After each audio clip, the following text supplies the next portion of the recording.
Você está ouvindo Em Segundo Plano, conteúdo feito para ser ouvido, não assistido. Este episódio foi pensado para acompanhar seu foco, enquanto você estuda, trabalha ou reflete. O universo é feito de histórias, não de átomos. Uma frase forte. Forte, né? É da poetisa Muriel Rukeyser.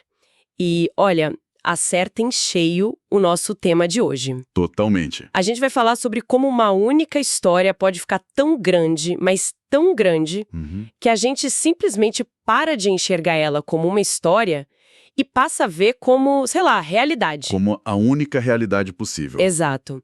O conceito é monocultura. E a ideia é que existe uma narrativa mestra, hoje muito baseada em valores econômicos, que está moldando tudo. Tudo mesmo. E a gente nem percebe. A nossa conversa aqui parte de uma análise do livro Monocultura, de F.S. Michaels. Um livro bem interessante. E o nosso objetivo é esse: entender essa força, ver como ela atua e, o principal, descobrir se dá para fazer escolhas mais conscientes dentro dela. Então, para começar, vamos direto ao ponto. O que é exatamente essa tal de monocultura? Essa narrativa mestra? Então, essa é a base de tudo, né? Pensa numa monocultura como a trilha sonora de um filme. Boa analogia. Ela toca o tempo todo, tão constante que você esquece que ela tá ali. Mas ela dita todo o clima da cena. Entendi. É uma história dominante na sociedade que acaba... Ofuscando isso. Não é que as outras histórias desapareçam. Sobre comunidade, arte, espiritualidade, elas continuam lá. Mas ficam em segundo plano? Exatamente. Elas são rebaixadas. A narrativa principal vira a lente padrão pela qual a gente julga tudo.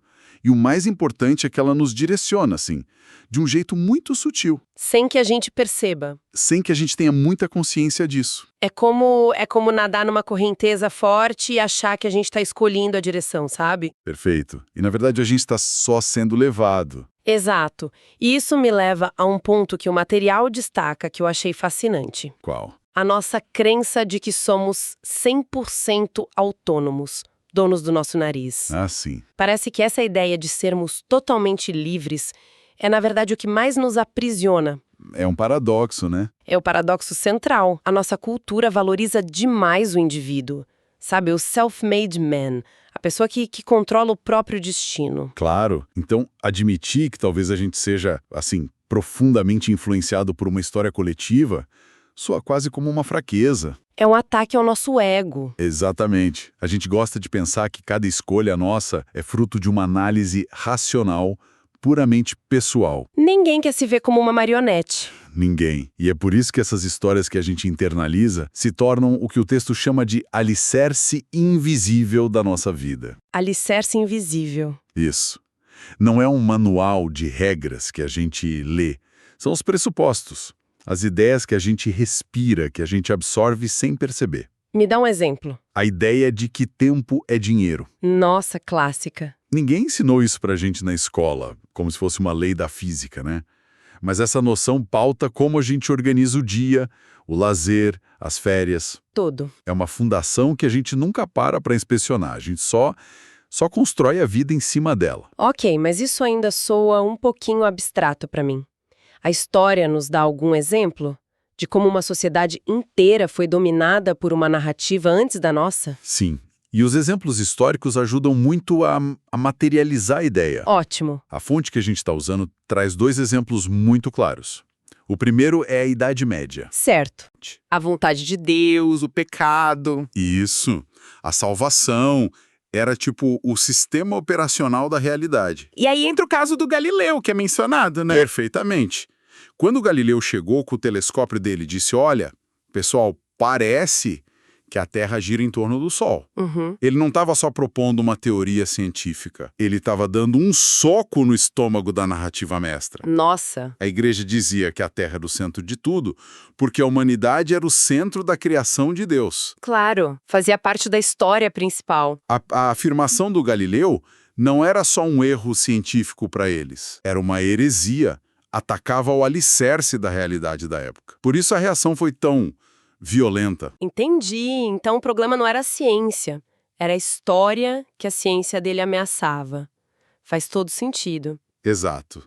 E depois que essa narrativa religiosa perde força, o que veio no lugar?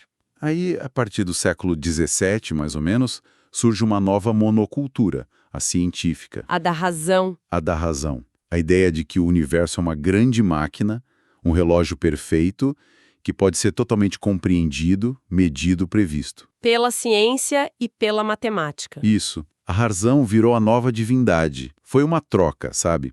De uma história baseada na fé por uma baseada na observação, na prova empírica. Mas continuava sendo uma única grande história para explicar tudo. No fundo, sim. Continuava. Ok, então já tivemos a monocultura da religião, a da ciência, o que nos leva à pergunta inevitável. Qual é a nossa... Qual é a história que define a nossa era? Qual é a nossa monocultura? E aqui a gente chega no coração da análise. A nossa monocultura ela é moldada por valores e pressupostos econômicos. A história dominante de hoje é a de que o mundo e tudo o que existe nele pode e deve ser entendido através de uma lógica de mercado. Eficiência, produtividade, crescimento. Lucro, retorno sobre investimento. Essa é a linguagem universal. É a régua que a gente usa para medir o valor de quase tudo. E isso vai muito além de como a gente faz compras ou escolhe uma carreira, né? O texto diz que isso se infiltra em áreas super pessoais. Totalmente. Por exemplo, relacionamentos. Parece uma área tão humana, tão longe da economia. Parece, mas a linguagem que a gente usa nos trai. Como assim? Pensa bem, a gente fala em investir tempo num relacionamento. É verdade. Casais são parceiros de vida. A gente avalia se uma relação tem um bom custo-benefício. Nossa! Até o processo de encontrar alguém virou um mercado de otimização em aplicativos, onde você cria um perfil como se fosse um produto, buscando o melhor ativo disponível. É chocante falando assim, mas é verdade. E na arte? A gente vê isso o tempo todo. O tempo todo. Uma obra de arte é boa quando atinge um valor recorde num leilão. Um filme é um sucesso se quebra recorde de bilheteria. Exato. A métrica econômica virou o principal selo de qualidade. O sucesso é medido em números. Número de plays no Spotify, faturamento, valor de mercado. Isso não quer dizer que o valor estético ou a mensagem não importem, mas eles ficam em segundo plano. A pergunta "isso é bom?" é trocada por "isso vende?" Essa é a monocultura em ação. Perfeitamente. Ok, mas aqui eu preciso fazer o papel de advogada do diabo. Por favor. Alguém poderia argumentar que essa lógica econômica trouxe um progresso imenso. Eficiência, inovação, uma qualidade de vida que, sei lá, nossos antepassados nem sonhariam. Claro. Será que é justo ver essa narrativa só como algo que nos limita? Ela não nos libertou de outras amarras também, como a pobreza, a doença? Essa é uma provocação excelente e necessária. Certo. A análise não propõe que a lógica econômica seja inerentemente má. Ela é uma ferramenta poderosíssima e, sim, responsável por avanços incríveis. O problema não é a existência da história econômica. O problema é o mono. É a monocultura. É quando essa história se torna a única história válida. Quando a eficiência vira mais importante que a compaixão. Quando o lucro é mais importante que o bem-estar da comunidade. Ou o crescimento mais importante que a saúde do planeta. Exato. A crítica é sobre o desequilíbrio, sobre a nossa incapacidade de usar outras réguas para medir o que é uma vida boa ou uma sociedade saudável. Entendi. O problema não é o mapa, é achar que esse mapa específico serve para todos os territórios da experiência humana. Perfeito. E o texto aponta uma nuance interessante. Essa monocultura não faz todo mundo agir igualzinho. Como isso funciona? Se estamos todos submersos na mesma narrativa, por que não somos clones? Porque o que a gente compartilha não são comportamentos idênticos, mas as premissas por trás deles. As premissas. É como se todos estivéssemos jogando o mesmo jogo, com as mesmas regras invisíveis, mas cada um com uma estratégia diferente. E as regras não estão escritas no manual? Não. A gente aprende por osmose, sabe? Por tentativa e erro. Desde criança, a gente desenvolve um forte senso do que se espera de nós para ter sucesso. Tirar boas notas, para entrar numa boa faculdade, para conseguir um bom emprego. Essa é esteira. A gente não questiona a lógica da esteira, a gente só se esforça para correr bem nela. É uma pressão social difusa, mas constante. A imagem tá ficando mais clara e um pouco sufocante, eu admito. É um pouco. Mas o material faz questão de dizer que a abordagem do livro não é pessimista. Qual é a saída, então? A solução é se rebelar, queimar tudo, criar uma sociedade alternativa? Não. E essa é talvez a parte mais pragmática e interessante da proposta. Não é um chamado para uma revolução. Certo. É mais um guia para o indivíduo. E o caminho tem 2 passos essenciais. O primeiro é simplesmente isso que a gente está fazendo aqui. A tomada de consciência? Reconhecer que a monocultura existe e ver a influência dela na nossa vida. Só isso já é um ato libertador. E o segundo passo? O segundo passo é conscientemente começar a viver outras histórias, mas ao lado da monocultura, não contra ela. Ao lado, não contra. A ideia não é negar que a gente vive num sistema capitalista. É não permitir que a lógica dele seja a única que guia todas as nossas escolhas. Viver ao lado da monocultura. Na prática, isso quer dizer o quê? Não é sobre largar o emprego e ir morar numa comunidade no meio do mato, então. De jeito nenhum. Não é uma fuga, é uma integração consciente. Pensa assim, a monocultura talvez te diga que o uso ideal de seu fim de semana é fazer um curso para melhorar seu currículo. Ou começar um side hustle, uma renda extra. Totalmente. É a lógica da produtividade. O descanso produtivo é a última moda. Pois é. Viver ao lado dessa lógica seria escolher deliberadamente dedicar seu sábado inteiro para cuidar de um jardim, ou aprender a tocar violão, ou ser voluntário. E fazer isso não porque vai te deixar mais relaxado e produtivo na segunda-feira, mas puramente pelo valor intrínseco da atividade. Pela beleza, pela conexão. Pela comunidade, pela criatividade. É uma ótima analogia essa do feriado mental da lógica do Roy. É isso. É sobre ter outros passaportes, sabe? Outras cidadanias de valores. O objetivo é viver muitas histórias, não só a econômica. E a aposta é que, se muitos indivíduos começam a fazer isso, com o tempo, se cria uma estrutura paralela de valores, que coexiste com a principal.